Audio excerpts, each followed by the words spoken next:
Jade Bennet, a brilliant lawyer known for her unrelenting pursuit of justice, sees her life turned upside down after one fateful night. Mistaken for a criminal and wrongfully arrested at a high-profile gala, she becomes the face of a viral scandal. But as Jade fights to clear her name, she uncovers something much darker, a web of corruption that runs deep through the police force and city officials, reaching even those she once trusted. Partnering with Marcus Lowell, the rookie officer whose misguided judgment led to her arrest, Jade embarks on a dangerous journey to expose the rot at the heart of the system. As protests boil over and powerful enemies close in, Jade must decide, will she risk everything to confront the truth or walk away from a battle that could cost her everything? In a city ready to erupt, one woman's fight for justice could change everything or bring it all crashing down. The grand ballroom of the Jefferson Cultural Center shimmered with elegance. The chandeliers cast a golden glow across the sea of finely dressed attendees. Jade Bennet, poised and confident, moved gracefully through the crowd, her black gown trailing behind her as she nodded and exchanged pleasantries with local dignitaries and fellow reform advocates. This was supposed to be a night to celebrate the community education initiative she had tirelessly supported, a rare break from the courtroom battles that had defined her career. But even here, in this bubble of glamour and goodwill, Jade felt the weight of the world on her shoulders. Every smile, every handshake felt like a transaction. People admired her, respected her, but they didn't truly understand the daily toll her fight for justice took. A familiar voice pulled her out of her thoughts. "Jade, you're the woman of the hour." Victor Carmichael, the city's most influential real estate developer, approached her with a wide grin, his hand extended. "That speech you gave earlier was nothing short of inspirational. You've got this whole room buzzing." Jade smiled politely. "Thanks, Victor. But tonight's about the kids, not me." Sure, he replied, his voice dripping with charisma. "But let's be real, you're the reason they're all opening their checkbooks. Keep this up, and you'll be running for mayor next." Jade chuckled softly, though the thought unsettled her. She wasn't a politician. Her role was to challenge the system, not become a part of it. As Victor was whisked away by another guest, Jade scanned the room, her sharp brown eyes catching glimpses of familiar faces, city officials, wealthy donors, activists. All the right people, all here to mingle and make promises that, in her experience, too often went unfulfilled. Feeling the need for air, she excused herself and stepped outside to the terrace. The cool night breeze brushed her skin, a welcome contrast to the stifling warmth of the ballroom. She leaned against the railing, staring at the city skyline, reflecting on her journey. Just then, her phone buzzed with a notification. A text from her assistant reminded her about a morning meeting with the board of the community center. Tomorrow, the fight would resume. But for tonight, she allowed herself a moment of peace. As Jade descended the marble steps of the cultural center, the night seemed peaceful, the sounds of the city blending into a low hum. Her car was parked just across the street, and she began walking toward it, her mind wandering to the next day's tasks. Suddenly, flashing red and blue lights filled the air. Two police cruisers screeched to a halt in front of her, and uniformed officers jumped out, their hands hovering over their holstered guns. "Stop right there." "Hands up," one of them shouted. Jade froze, her pulse quickening. A mix of confusion and dread surged through her. "What's going on?" she asked, trying to keep her voice calm. The officer who had yelled at her, a young man with nervous energy and light brown skin, took a step forward. His name tag read Lowell. His eyes darted back and forth between Jade and a photo on his phone. "We're bringing you in for questioning," he said sharply. "You match the description of a suspect involved in a robbery at the gala tonight." "A robbery?" "I just left the gala," Jade said, incredulous. "I've been here all night." Lowell ignored her explanation, motioning to the other officers. "Ma'am, place your hands behind your back." "Are you kidding me?" Jade's voice rose. "I'm an attorney, and this is a misunderstanding. Check with anyone inside." Lowell's jaw tightened as he approached, pulling out a pair of handcuffs. "I'm just doing my job." Hands behind your back, now. Fury and humiliation surged through Jade as she felt the cold metal of the cuffs snap around her wrists. Her mind raced. How could this be happening? She hadn't done anything wrong. You've got the wrong person, Jade protested, her voice louder now. A small crowd had begun to gather at a distance, their phones raised, recording the scene. Lowell glanced around, his face tight with discomfort. We'll sort this out at the station. The police precinct was as cold and sterile as Jade had imagined. The bright fluorescent lights buzzed overhead, and the distant hum of phones and quiet conversations filled the air. Jade sat in the holding area, her hands now free but her body rigid with anger. She had been processed, fingerprinted, and interrogated. The whole ordeal had taken hours. Finally, an officer came over and dropped a file on the desk next to her. You're free to go. The real suspect was apprehended across town. Looks like it was a mix-up. Jade stood, her chest tightening with rage. A mix-up? You dragged me through the street in handcuffs because I matched the description? Do you have any idea who I am? The officer shrugged. You're free now, aren't you? Jade's eyes narrowed as she grabbed her belongings and stormed out. She could feel the eyes of the other officers on her as she left the precinct, their faces showing no hint of remorse. Outside, she pulled out her phone, only to find dozens of notifications. Clips of her arrest had gone viral.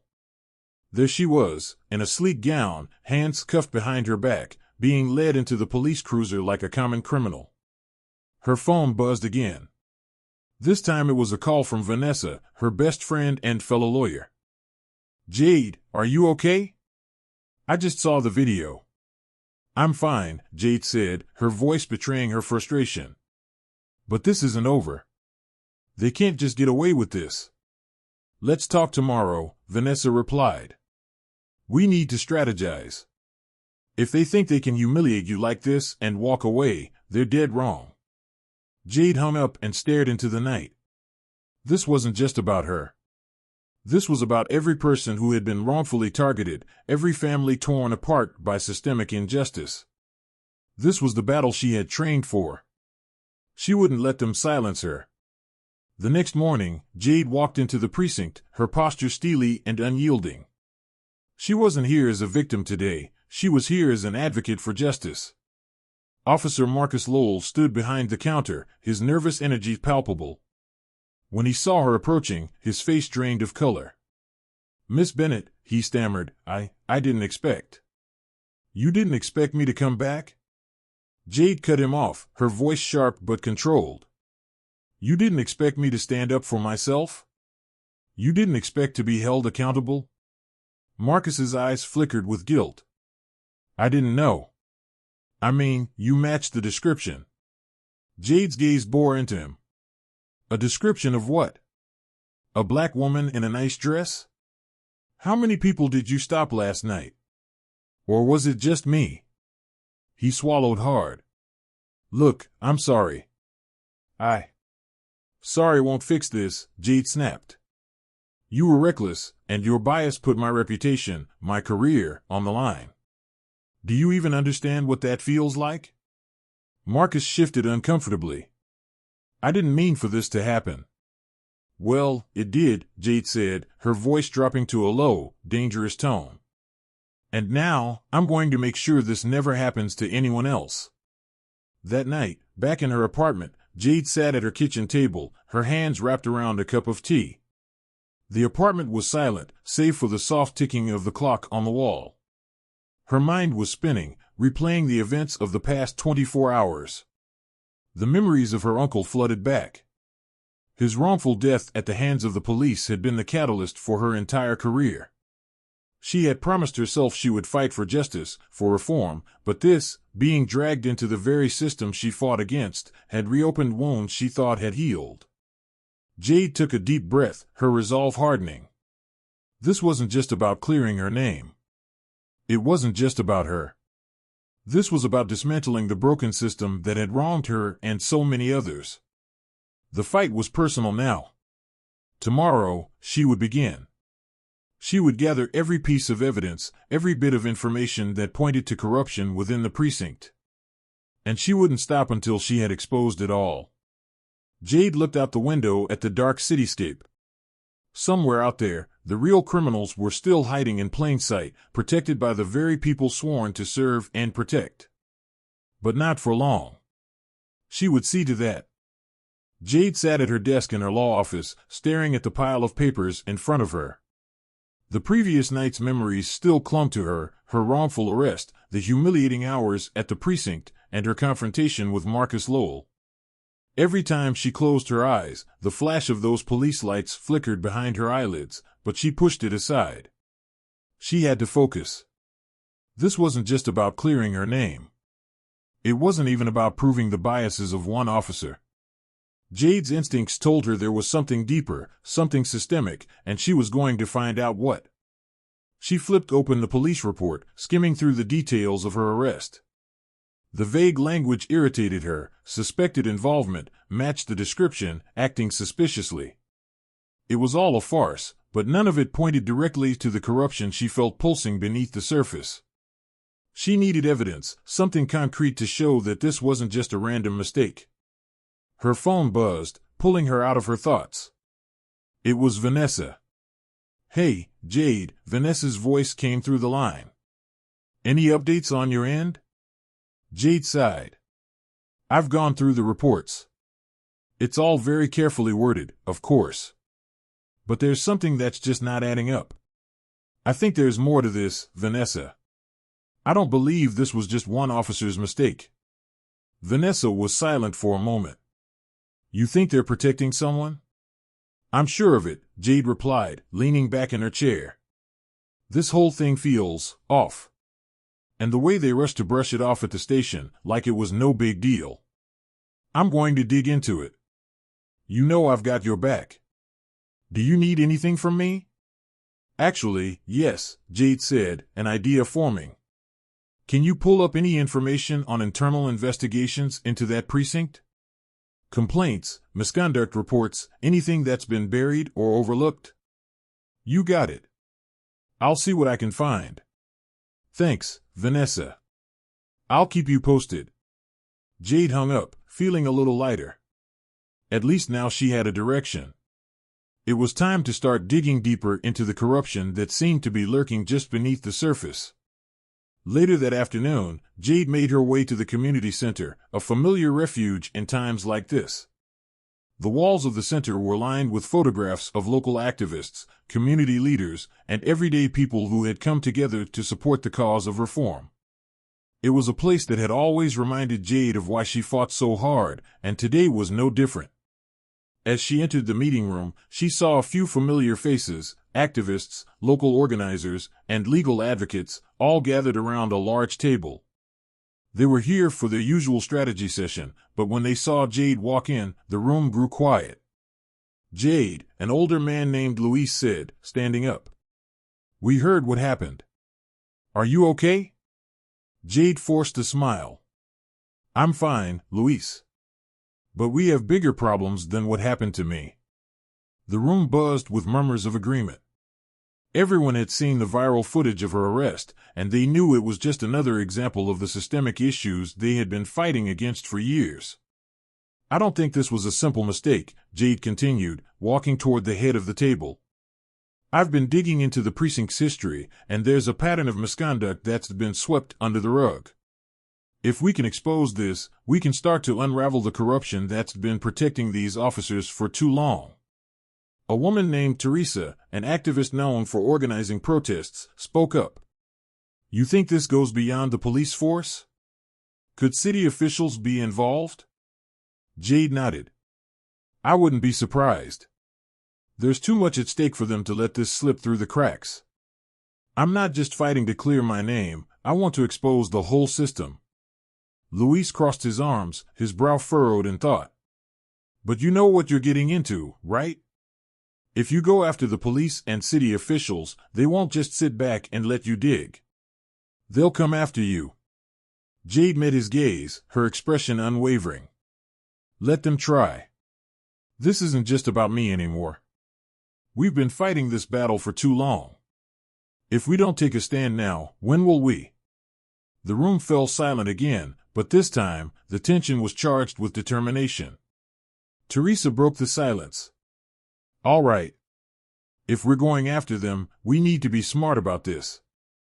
We'll need evidence. Real, solid proof. Do you have any leads? Jade shook her head. Not yet. But Vanessa's digging into internal investigations. I'm hoping to find something that ties it all together. Luis nodded. We'll support you in any way we can. Just let us know what you need. Jade looked around the room, feeling a swell of gratitude. These were her people, her allies in the fight for justice. And with their support, she knew she wouldn't be facing this battle alone. Jade's next stop was the courthouse, a place she knew as well as the back of her hand. But today, she wasn't here for a case. She was here to dig into the very system she had spent her career working within. As she entered the records office, she flashed her attorney's ID to the clerk behind the desk. The clerk, a middle-aged man with glasses, gave her a polite nod and pointed her toward the archives.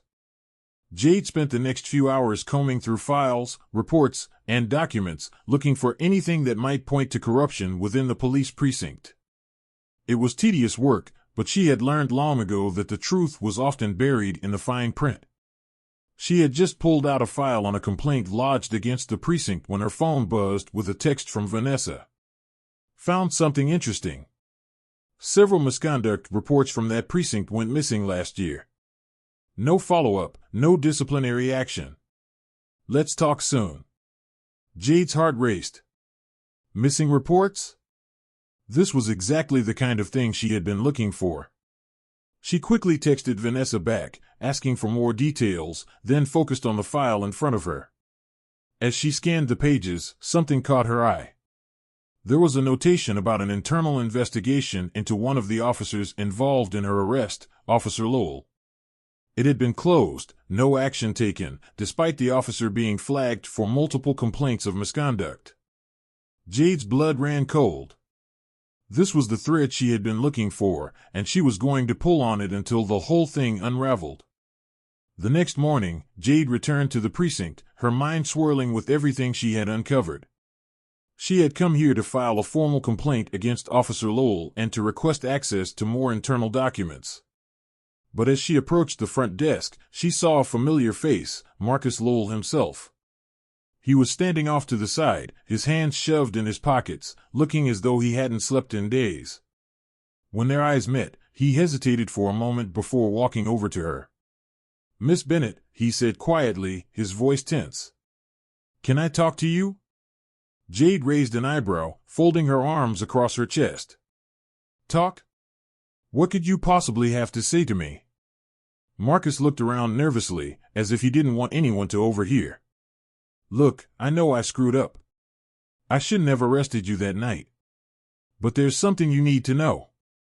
Jade narrowed her eyes, intrigued despite herself. "Go on."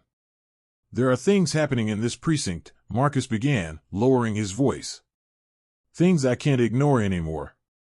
I don't know all the details, but I know there's some shady stuff going on, higher-ups covering for each other, hiding complaints, manipulating reports."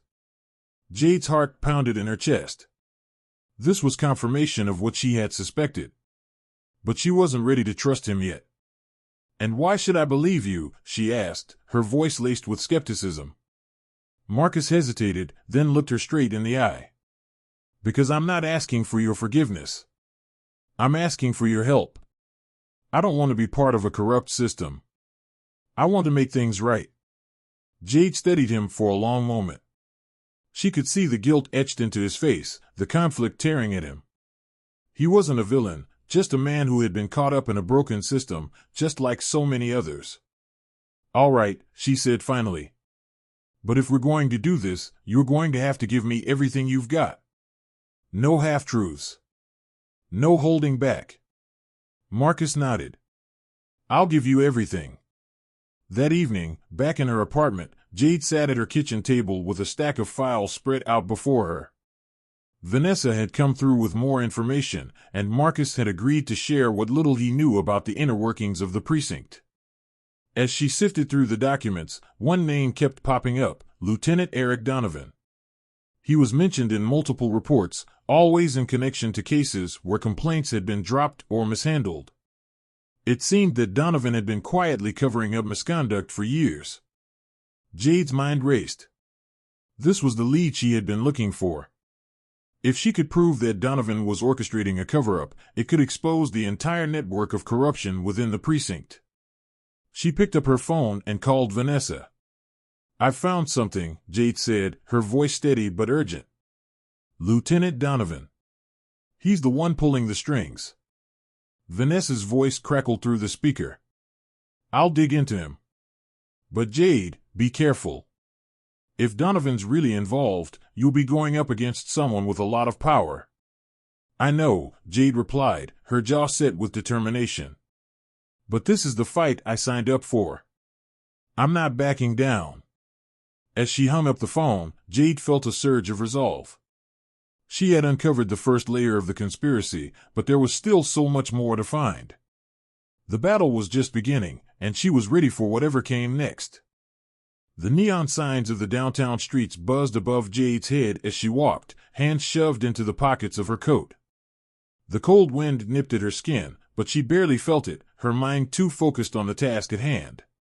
She had just left Vanessa's office, where they pieced together the connections between Lieutenant Donovan and a string of suspicious cases. But she needed more than paper trails and whispers. She needed concrete proof that Donovan was tied to the corruption she suspected, and to find it, she was willing to step into the shadows. Her destination tonight was a small, run-down bar tucked away in a forgotten corner of the city. It wasn't the type of place Jade usually frequented, but this was where she'd been told she could find an informant, someone with connections to the inner workings of the precinct. Pushing open the creaky door, Jade stepped inside. The bar was dimly lit, the smell of stale beer thick in the air. She scanned the room, her eyes landing on a man sitting at the far corner of the bar, hunched over a glass of whiskey. He looked rough around the edges, graying hair, a scruffy beard, and clothes that had seen better days, but there was an alertness in his eyes, like he was always on edge. Jade walked over and slid onto the stool next to him. "You James?" The man glanced sideways at her, his face expressionless. "Depends on who's asking." Jade leaned in slightly, lowering her voice. "I'm looking for information. About Lieutenant Donovan. Word is, you know something." James snorted and took a swig of his drink. "You've got guts, lady.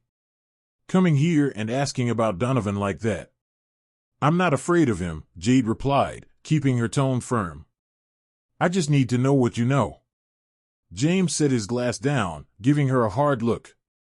"Donovan's a dangerous man. He's been in the game a long time, covering up for his boys in blue. Every time there's a complaint about excessive force, misconduct, whatever, it goes through him. And guess what? Nothing ever sticks.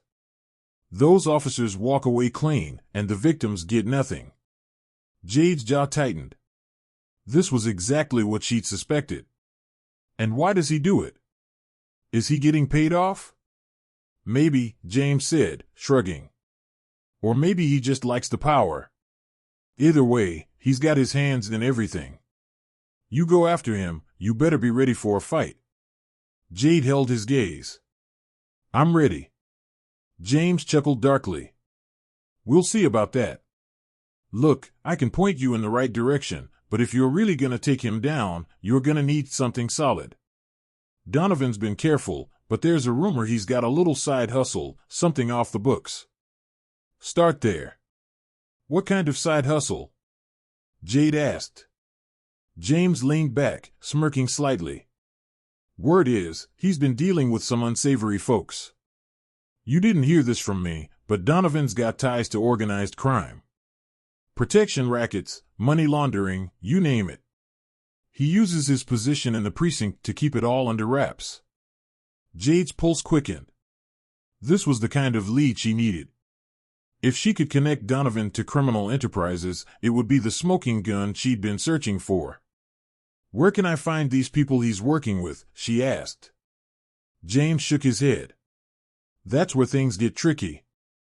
They're not the kind of people who like outsiders poking around. But I know someone who might be able to help, an ex-cop who used to work with Donovan before things went south. He's laying low now, but I can set up a meeting. Jade nodded, determination coursing through her veins. Do it. 2 days later, Jade found herself sitting in the back corner of a dimly lit cafe, nervously tapping her fingers against the edge of the table. The meeting James had arranged was about to happen, and her stomach twisted with anticipation. She didn't know what to expect, but if this former cop had real dirt on Donovan, it could be the key to cracking the entire case wide open. The door creaked open, and a man in his late 40s stepped inside, his eyes scanning the room before landing on Jade. He was tall and broad-shouldered, with a weathered face and the look of someone who had seen too much in his life. He approached her table and sat down without a word. "You Jade Bennet?" he asked gruffly. Jade nodded. "And you're?" "Call me Rick," the man replied, his voice low and gravelly. "James told me you're looking for information on Donovan." "That's right," Jade said. "I need to know how deep his corruption runs." Rick leaned back in his chair, crossing his arms over his chest. "Donovan's been dirty for years. He's got half the precinct under his thumb. Anytime someone steps out of line, he makes it disappear. But it's not just about covering for his officers, he's got his own operation going on." Jade leaned forward, eager for more. "What kind of operation?" "Drugs, mostly. He's got connections with a couple of local gangs.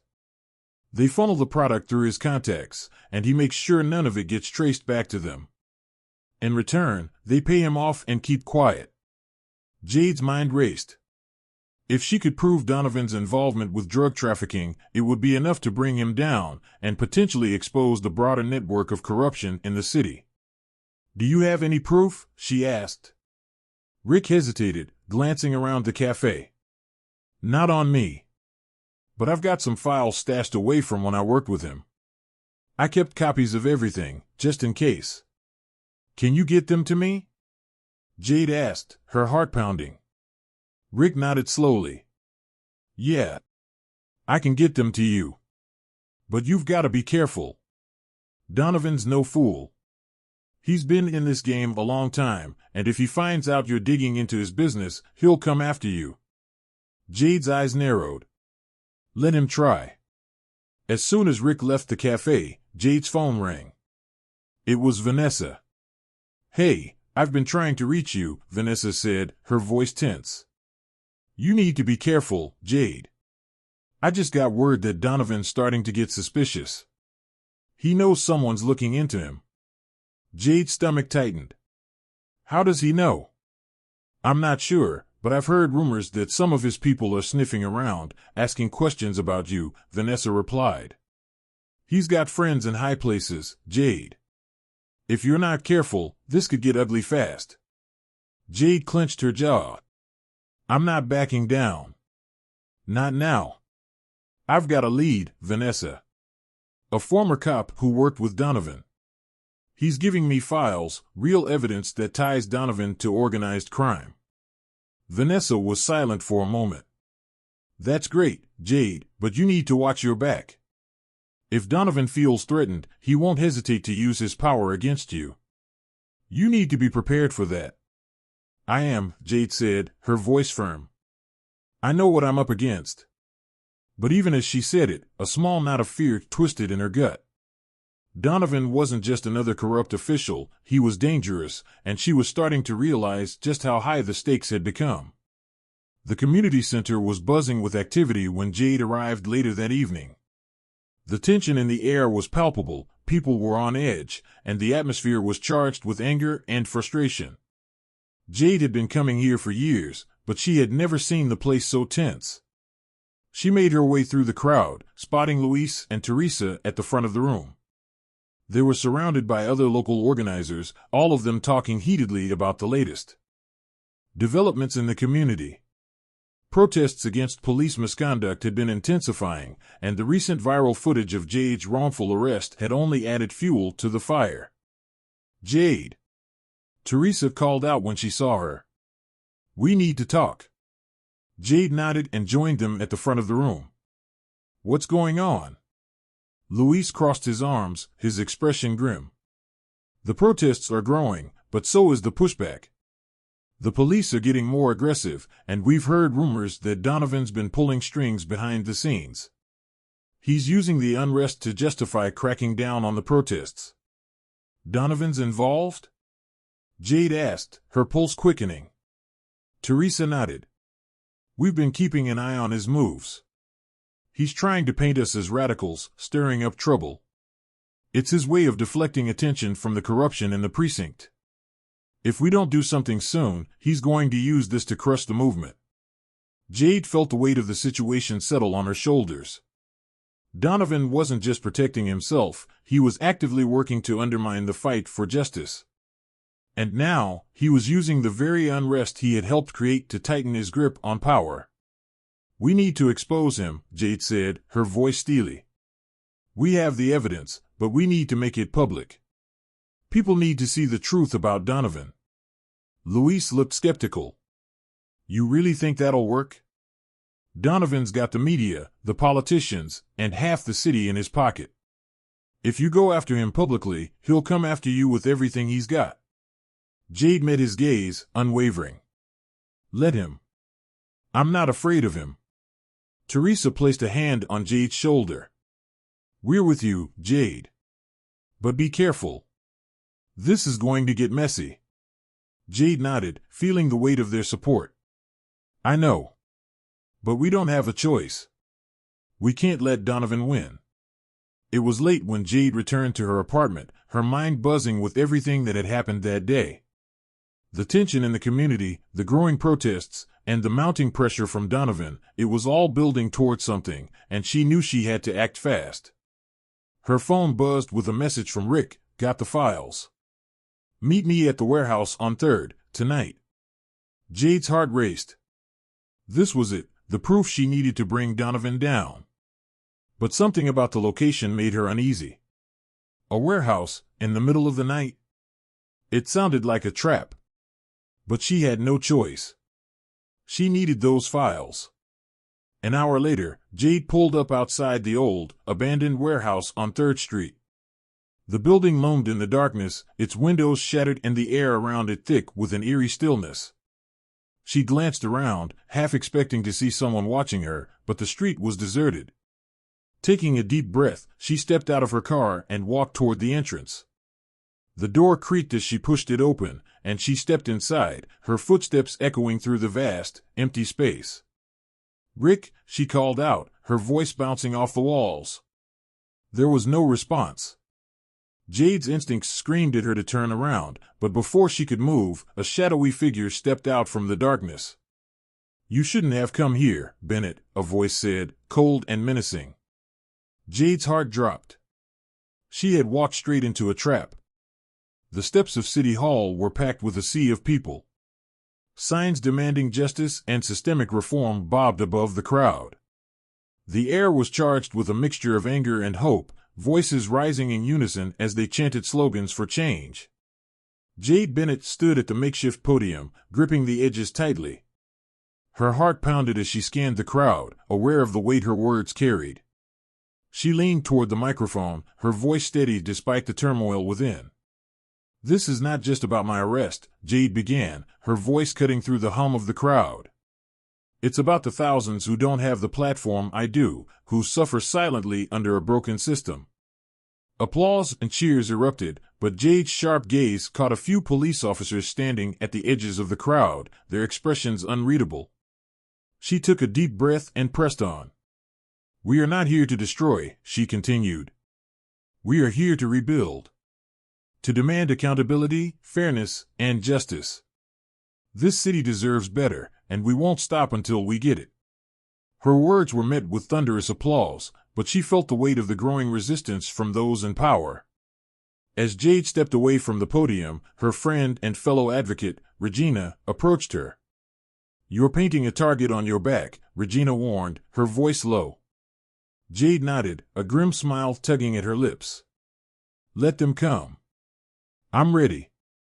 That night, Jade returned to her apartment to find the door ajar. Her stomach tightened as she pushed it open, revealing a chaotic mess. Her bookshelves were upended, her papers scattered across the floor. Spray-painted on the wall was a single word, "Stop." Her breath caught, but she steadied herself, stepping over the debris to grab her phone. As she dialed, a soft creak came from the hallway. Spinning around, she found Marcus Lowell standing in the doorway, his expression a mixture of guilt and concern. "I heard what happened," Marcus said, holding up his hands as Jade's glare bore into him. "I had nothing to do with this." "Then why are you here?" Jade demanded, crossing her arms. "Because I want to help," Marcus replied. "I can't fix what I've done, but I can't stand by while this happens to you either." Jade studied him for a long moment before sighing. "Fine. But if you're serious, you'd better be ready to go all in." Marcus sat on the edge of his bed, the room dim except for the light from his phone screen. A message from his sergeant flashed, "Keep your distance from Bennet. This is your only warning." He groaned, running a hand through his hair. His loyalty to the force was being tested, and for the first time, he wasn't sure where he stood. His partner, Officer Jenkins, knocked on the doorframe before stepping inside. "You've been acting different," Jenkins said, his tone cautious. "You're not thinking about siding with her, are you?" "She's not the enemy," Marcus muttered, avoiding Jenkins' gaze. Jenkins' expression hardened. "Careful, Lowell. You don't want to end up on the wrong side of this." As Jenkins left, Marcus stared at his badge, the metallic gleam catching the light. He felt the weight of his choices pressing down on him. The courthouse records office smelled faintly of mildew and dust. Jade's fingers flew over the keyboard as she sifted through public records. Marcus leaned against the doorframe, his eyes scanning the hallway for anyone who might interrupt. "You're sure this is legal?" Marcus asked, his voice barely above a whisper. Jade didn't look up. "It's called transparency. These are public records, if you know where to look." A few minutes later, she froze. Her eyes widened as she clicked on a document. "Here it is," she murmured. Marcus stepped closer. "What is it?" Jade turned the screen toward him. "Proof that my arrest wasn't a mistake. There's a pattern here, specific officers targeting certain individuals. This goes higher than we thought." Marcus felt his stomach drop. "This implicates half the precinct," he said, his voice shaking. Jade nodded grimly. "And I'm going to expose it." Back at her office, Jade spread the documents across her desk. Regina stood nearby, her arms crossed tightly. "You can't go public with this yet," Regina insisted. "You need more protection. More allies." "If I wait, they'll bury this," Jade shot back. "People need to know the truth now." Regina sighed, her frustration evident. "Fine. But you're putting a target on everyone who stands with you. Including me." Jade looked up, her expression softening. "I know what I'm asking. But if we don't act now, we may never get another chance." As the weight of her decision settled over the room, Marcus walked in, holding a flash drive. "This has internal communications that back up your claims," he said, placing it on the desk. "But if we're doing this, we need a plan." Jade met his gaze and nodded. "Then let's get to work." City Hall's conference room buzzed with reporters and flashes of cameras.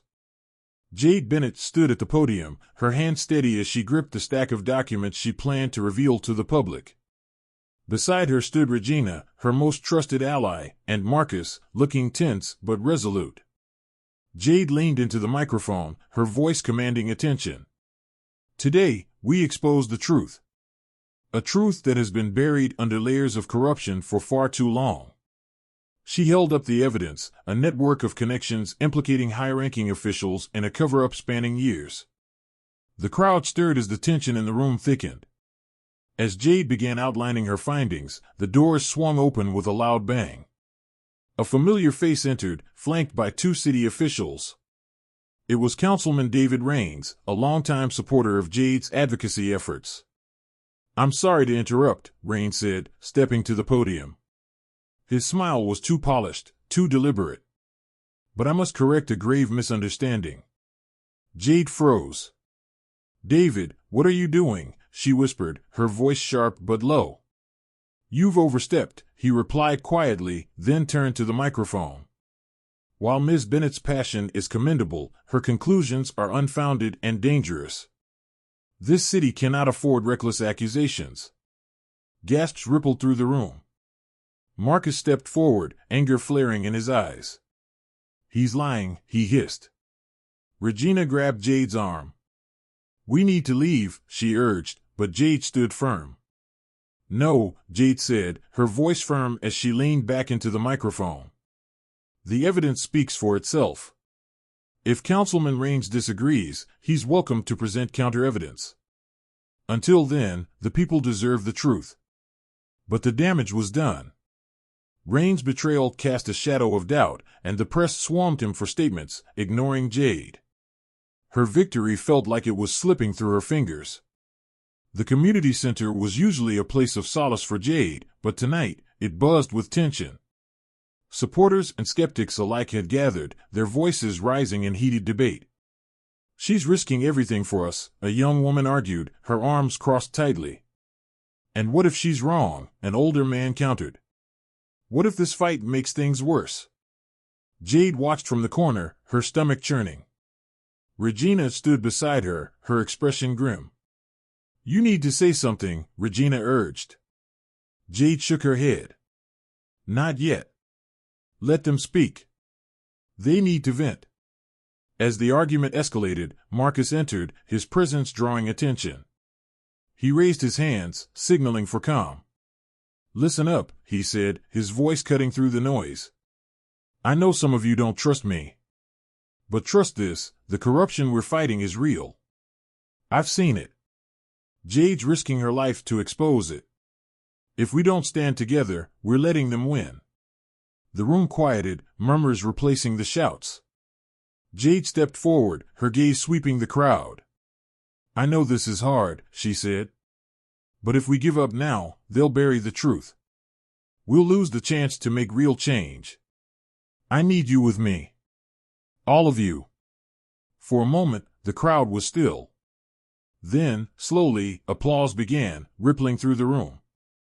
It wasn't unanimous, but it was enough. The precinct's locker room was silent, save for the faint hum of fluorescent lights. Marcus sat on the bench, staring at his badge.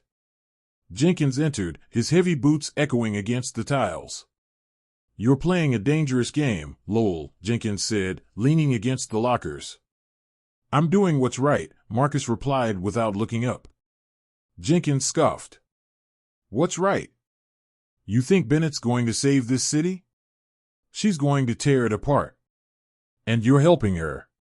Marcus stood, his fists clenching. Maybe it needs to be torn apart. Maybe that's the only way to fix it. Jenkins shook his head. You're throwing away your career. Your life. For what? Marcus met his gaze, unflinching. For justice. For the truth. If you can't see that, maybe you're part of the problem. Jenkins' jaw tightened, but he said nothing as Marcus walked out, leaving his badge behind. The rooftop was eerily quiet, the city's hum muted by the height. Jade's breath fogged in the cold air as she approached the shadowy figure waiting for her. You said you had information, she called, her voice steady despite her racing heart. The figure stepped closer, revealing a man she recognized from the precinct. I do. But you need to be careful. They're watching you. Who? Jade demanded. Before he could answer, the door to the rooftop burst open, and two men in dark clothing rushed out. Marcus, who had been waiting in the stairwell, charged after them. Jade, run, he shouted. Jade hesitated for a fraction of a second before bolting toward the fire escape. Marcus tackled one of the men, but the other drew a weapon, aiming at Jade. A loud crack echoed in the night as a shot fired. Jade stumbled but kept moving, adrenaline pushing her forward. She climbed down the fire escape, her heart pounding, until she reached the street below. Marcus caught up moments later, panting. You okay? He asked, checking her for injuries. I'm fine, she said, though her shaking hands betrayed her. But this isn't over. Regina's basement was cramped but secure, its walls lined with files and corkboards covered in notes. Jade and Marcus sat across from her, their expressions grim but determined. They tried to kill me, Jade said, her voice low but steady. That means we're getting close. Too close for their comfort. Marcus placed a hand on the table, a map of the city spread out before him. We need to hit them where it hurts. Expose everything in one fell swoop. Regina nodded, her eyes scanning the documents. We'll need more allies. People who can protect you and back up your claims. Jade's gaze hardened. I don't care how dangerous it gets. This ends now. The three of them leaned in, their heads together as they planned their next move. The fight was far from over, but they were ready to take it to the next level. The Grand Hall of City Hall buzzed with tension as the press gathered for the long-awaited announcement. Cameras clicked and murmurs filled the air as Jade Bennet stepped onto the stage, flanked by Marcus Lowell and Regina. Behind her, a large screen displayed key documents she had uncovered, evidence of corruption and systemic abuse of power. Jade adjusted the microphone, her voice unwavering as she began. For years, this city has been plagued by a system that prioritizes power over people. Today, we expose the truth. The crowd's murmurs grew louder as the screen lit up with incriminating emails and financial records linking high-ranking officials to illicit activities. Jade continued, her tone sharp and deliberate. These documents show how officers were incentivized to target marginalized communities, how funds meant for public welfare were funneled into personal accounts, and how those in power used fear to maintain control. From the back of the room, Councilman David Raines stood, his face pale but defiant. These accusations are baseless, he called out, his voice echoing. Jade's eyes narrowed. Councilman Raines, your name is on these documents. Would you care to explain? The room erupted into chaos, reporters shouting questions and cameras swiveling to capture Raines' reaction. He stumbled over his words before storming out, his retreat a tacit admission of guilt. Jade's voice cut through the noise once more. This is just the beginning. We demand accountability. We demand change. And we won't stop until justice is served. The courtroom was packed, the tension palpable as Jade presented her case against the corrupt officials. The defense's attorney tried to dismiss her findings as circumstantial, but Jade's sharp wit and undeniable evidence dismantled their arguments. These records show a direct link between the defendant and the illicit activities, Jade argued, holding up a document for the jury to see. It's not circumstantial. It's fact. The prosecutor rose, attempting to shift blame onto lower-level officers. Marcus, sitting beside Jade, leaned closer. They're scrambling. Keep pressing. Jade nodded, standing firm. This isn't about a few bad apples. This is about a culture of corruption. And today, that culture ends. As the trial continued, the defense called surprise witnesses to muddy the waters, but Jade countered each one with precision. By the end of the day, the jury looked visibly swayed by her arguments. On the third day of the trial, Marcus took the stand. The courtroom held its breath as he recounted his experiences, his voice steady but tinged with emotion. I joined the force to make a difference, he began. But I quickly realized the system wasn't designed to protect everyone equally. When I arrested Ms. Bennet, I thought I was doing my job. Instead, I was upholding a system that targets people like her. Jade watched from her seat, pride and gratitude swelling in her chest. Marcus continued, detailing the internal pressures and unspoken rules that perpetuated corruption. I'm here today to take responsibility for my part in this and to help dismantle the system that allowed it to thrive, he concluded. The defense attorney tried to discredit him, but Marcus stood his ground, his testimony a turning point in the trial. Outside the courthouse, protests raged as public opinion swung between support for Jade and backlash from those resistant to change. Jade stepped out onto the courthouse steps, greeted by a swarm of reporters and demonstrators. Ms. Bennet, how confident are you in the trial's outcome? One reporter asked. I have faith in the truth, Jade replied. And I believe the jury will see that justice must prevail. As she spoke, her phone buzzed with updates from Regina, who was tracking the growing unrest. We need to address the protesters, Regina said as they climbed into a waiting car. The city is on the brink. If we don't calm things down, this could spiral. Jade nodded, the weight of the city's turmoil heavy on her shoulders. Let's organize a public forum. People need to feel heard. The final day of the trial brought an unexpected twist. A former police captain, who had retired under mysterious circumstances, stepped forward to testify. His face was lined with regret as he took the stand. I've kept silent for too long, he began, his voice gravelly but firm. What Ms. Bennet has uncovered is just the tip of the iceberg. I'm here to corroborate her findings and provide additional evidence. The courtroom buzzed with shock as he produced records that filled in the gaps of Jade's case, leaving no room for doubt. The defense's attorney visibly deflated, their case unraveling before the jury's eyes. Jade exchanged a glance with Marcus, a sense of triumph shared between them. The captain's testimony sealed the fate of the corrupt officials, the weight of their crimes finally laid bare for all to see. Jade Bennet's apartment was filled with the hum of conversation and laughter. Friends, supporters, and allies gathered to celebrate the courtroom victory that had shaken the city to its core. The scent of catered food wafted through the room, mingling with the clink of glasses as toasts were raised. Marcus stood in a corner, nursing a soda, his eyes scanning the room.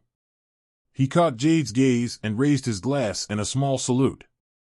She smiled back, the weight on her shoulders momentarily lifted by the warmth of the room. Regina joined Jade by the window, handing her a glass of champagne. You did it, she said, her voice filled with pride. Jade shook her head, her smile tinged with humility. We did it. I couldn't have done this without all of you. The room quieted as Jade stepped forward to speak. Tonight, we celebrate. But tomorrow, we get back to work. This victory is just the beginning. There's so much more to be done.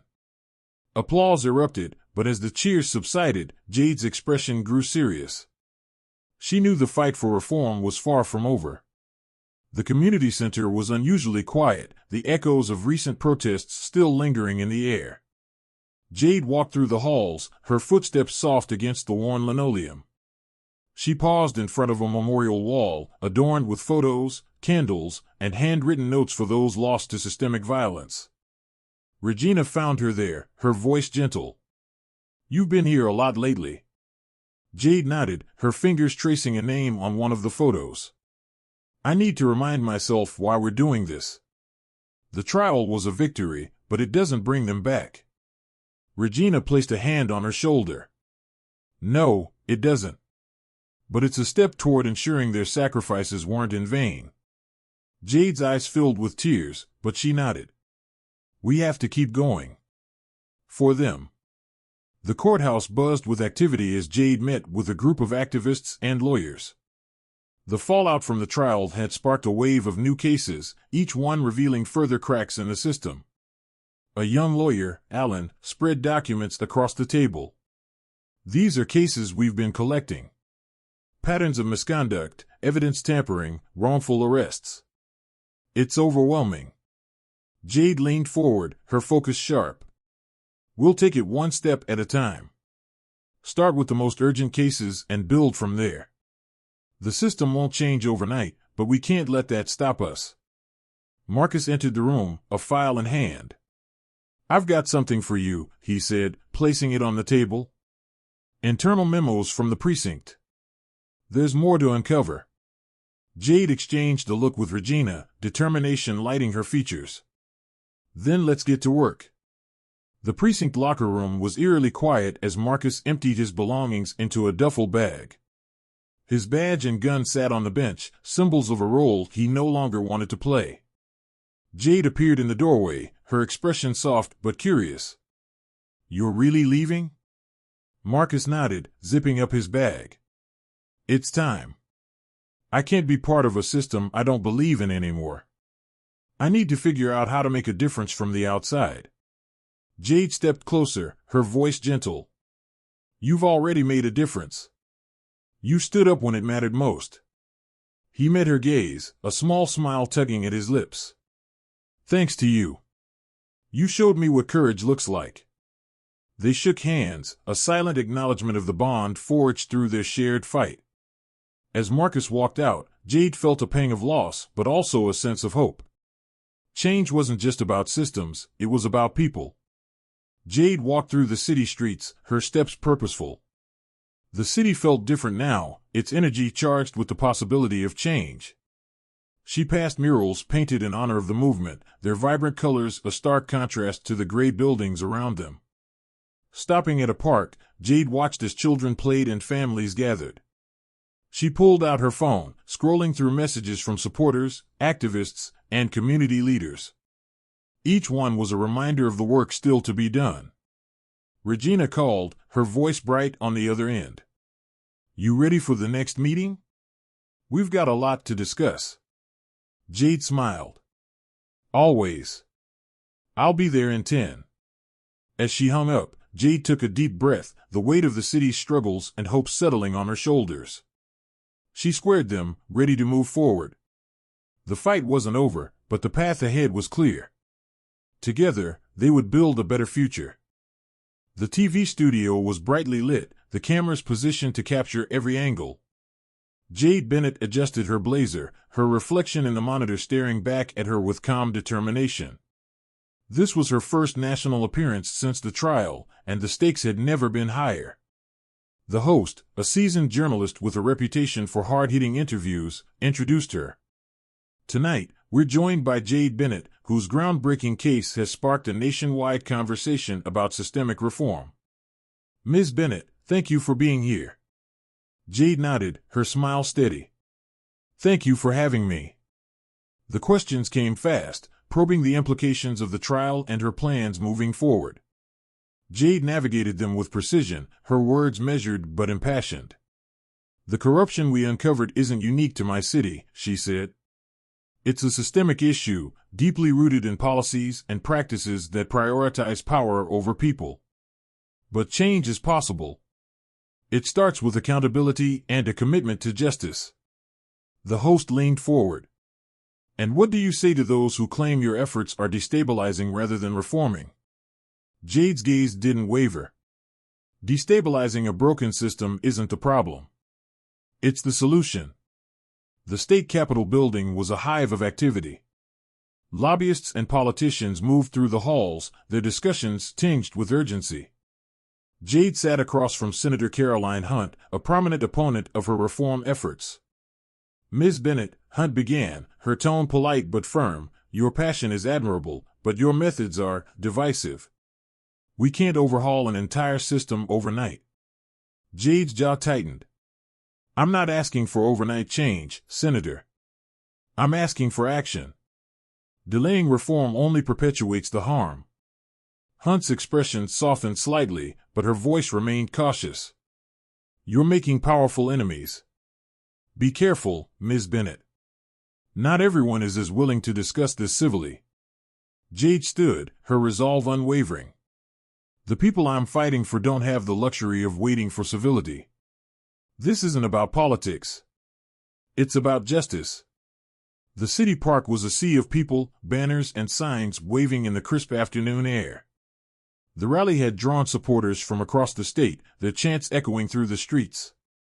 Jade stood on the stage, Marcus and Regina by her side. She took a deep breath before stepping up to the microphone. Look around you, she began, her voice amplifying through the speakers. This is what change looks like. It's loud. It's messy. And it's unstoppable. The crowd erupted into cheers. Jade's eyes scanned the faces before her, each one a reminder of why she was here. We've proven that when we stand together, we can achieve the impossible, she continued. But this fight isn't over. It's just beginning. And together, we will win. As the rally dispersed, Jade and Marcus walked toward the parking lot, flanked by security. The mood was electric, but tension simmered beneath the surface. A group of counter-protesters had gathered nearby, their shouts growing louder as the rallygoers passed. Jade's steps slowed as she saw the hostility in their eyes. "Keep moving," Marcus urged, his voice low but firm. Before they could reach the car, a scuffle broke out. Someone threw a bottle, shattering it against the pavement near Jade's feet. Security rushed to shield her as the chaos escalated. "This is what they're afraid of," Jade said, her voice steady despite the adrenaline coursing through her veins. "People standing up. Speaking out." Marcus nodded, his eyes scanning for threats. "And that's why they're trying to silence you. But they won't succeed." The steps of the courthouse were bathed in morning light as Jade addressed the crowd one final time. The city felt different, its energy charged with the promise of change. "Today, we take the first steps toward a new era," Jade declared, her voice carrying over the crowd. "An era of accountability. Of justice. Of hope." Applause thundered, but Jade's expression remained grounded. She knew this was just the beginning. The fight for reform would be long and arduous, but it was a fight worth waging.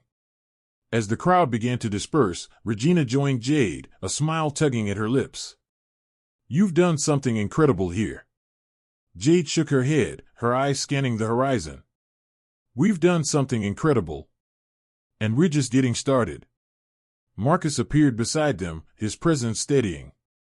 "So, what's next?" he asked. Jade's smile grew, her determination shining through.